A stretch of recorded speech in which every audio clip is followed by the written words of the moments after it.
Bendito seja Deus que nos chamou para louvor da sua glória. Eu cumprimento a todos com a doce paz do nosso Senhor e Salvador Jesus.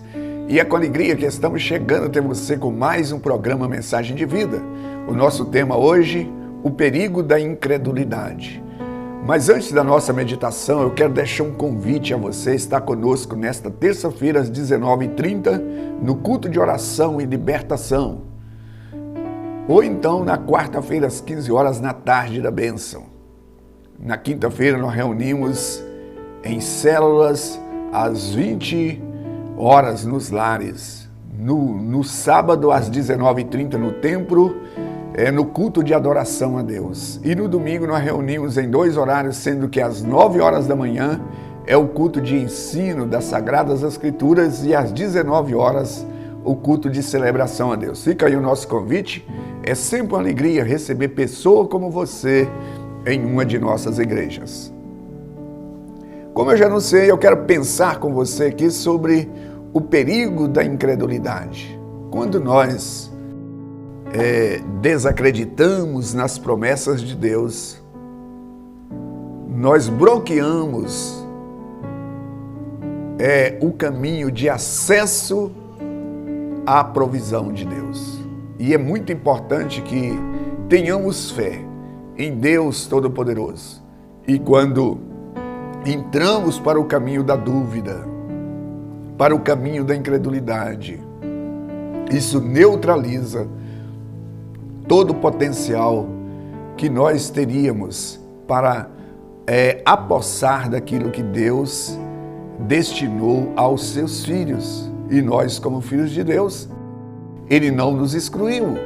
E há muitas pessoas que têm tido dificuldade e ao invés delas nutrirem a fé, ouvir palavras que elevam a sua fé, que edifica, que estabeleça a sua fé, elas se ocupam em ouvir mensagem para minar a sua fé.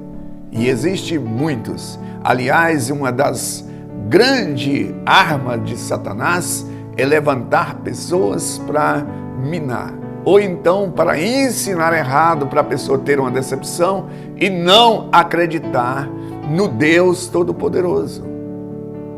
Então, tanto o ensinamento equivocado quanto as pessoas irem diretamente dizendo, olha, Deus não existe, Deus não faz, Deus não pode fazer isso. Ou então a pessoa sente-se indigna. Eu quero ler com você, compartilhar um texto que fala de uma situação muito difícil que Israel estava vivendo.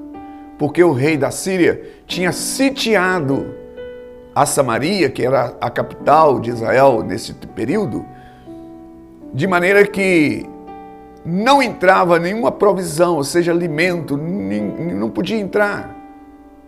É mais ou menos essa situação da cidade que está infectada lá com coronavírus, que não tem acesso, os caminhões para levar alimentação, coisas que poderia sustentar. Então, Samaria estava nessa condição, sitiada pelo rei da Síria, Ben-Hadad.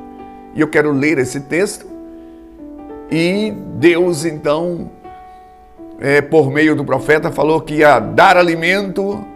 E teve um cidadão que falou assim, ainda que Deus abrisse as janelas do céu, isso não seria possível. E o profeta dissera para aquele cidadão, para o general, você vai ver, porém você não vai comer, não vai usufruir dessa bênção. Tudo por causa da incredulidade. Eu quero compartilhar. 2 Reis, capítulo 6, a partir do verso 24. Essa história é muito interessante. E eu quero compartilhar com você. Depois disto, ajuntou Ben-Hadad, rei da Síria, todo o seu exército, e subiu e sitiou Samaria.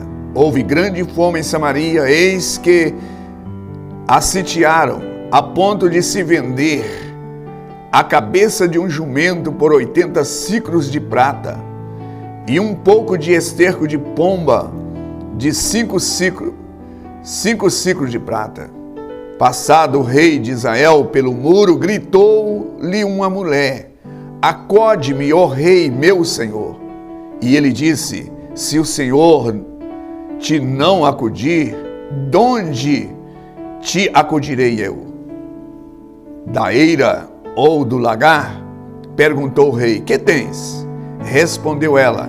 Esta mulher me disse, dá o teu filho, para que hoje comamos e amanhã comeremos o meu. Cozemos, pois, o meu filho, comemos, mas disse-lhe eu ao outro dia, dá o teu filho para que comamos. E ela escondeu. Tendo o rei ouvido as palavras da mulher, rasgou as suas vestes. Quando passava pelo muro, o povo olhou e viu que trazia pano de saco por dentro sobre a pele.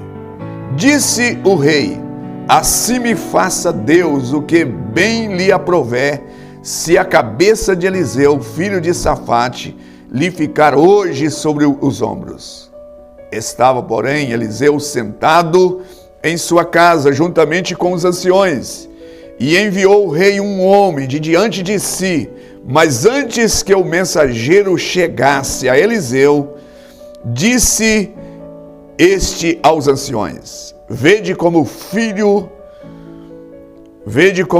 do homicida mandou tirar minha cabeça. Olhai, quando vier o mensageiro, fechai-lhe a porta e empurrai-o com ela. Porventura não vem após ele o ruído dos pés do seu senhor? Falava ele ainda com eles, quando lhe chegou o mensageiro e disse o rei, eis que este mal vem do Senhor. Que mais, pois, esperaria eu do Senhor? Então disse Eliseu, ouve a palavra do Senhor. Assim diz o Senhor, amanhã a estas horas, mais ou menos, dá-se-lhe um alqueire de flor de farinha por um ciclo e 2 de cevada por um ciclo à porta de Samaria. Porém o capitão, cujo braço o rei se apoiava, respondeu ao homem de Deus, ainda que o Senhor fizesse janela no céu, poderia suceder isso? Disse o profeta, eis que tu o verás com seus olhos, porém disso não comerás. É interessante esse texto que eu acabo de ler, 2 Reis 6, verso 24. Samaria, como eu já disse, estava sitiada. É como se fosse Caratinga aqui, né? A cidade de Caratinga, de onde nós estamos nos dirigindo essa palavra a você. E todas as vias de acesso a Caratinga fosse obstruída.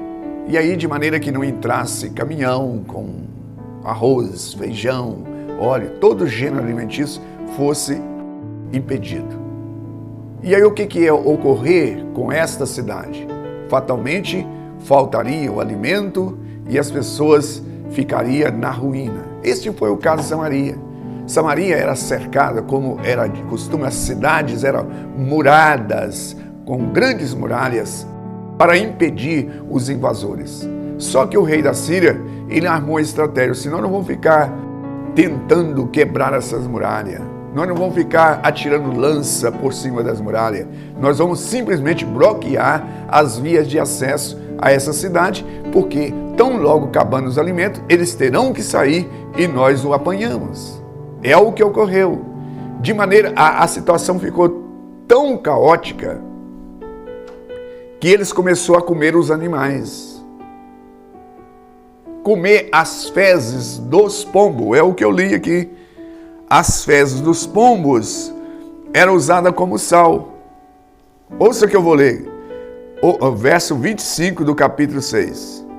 Houve grande fome em Samaria, eis que sitiaram a ponto de vender a cabeça de um jumento por 80 ciclos de prata e um pouco de esterco de pombas por 5 ciclos de prata. Então, não tinha sal, utilizava as fezes do frango para temperar aquela cabeça do animal. Só que a coisa intensificou tanto que passou a faltar os animais, começou a comer passou para o canibalismo, ou seja, gente comendo gente. E o rei de Israel, que era o pivô, que era um assassino, um homicida, que toda aquela situação adivinha, né, de uma origem, e ele não queria assumir o erro, e ele começou a atribuir que eram os outros. Geralmente, quando acontece uma crise, por via de regra, as pessoas não assumem, eles procuram procurar culpado. Como lá no Rio de Janeiro, agora recente, deu um problema na água lá, e o governador, qual é o melhor? Mandar o gestor, o gerente lá da água embora. Se dá um problema na economia, é melhor mandar o ministro da economia embora. Se der um problema na justiça, é mais cômodo, porque não querem assumir.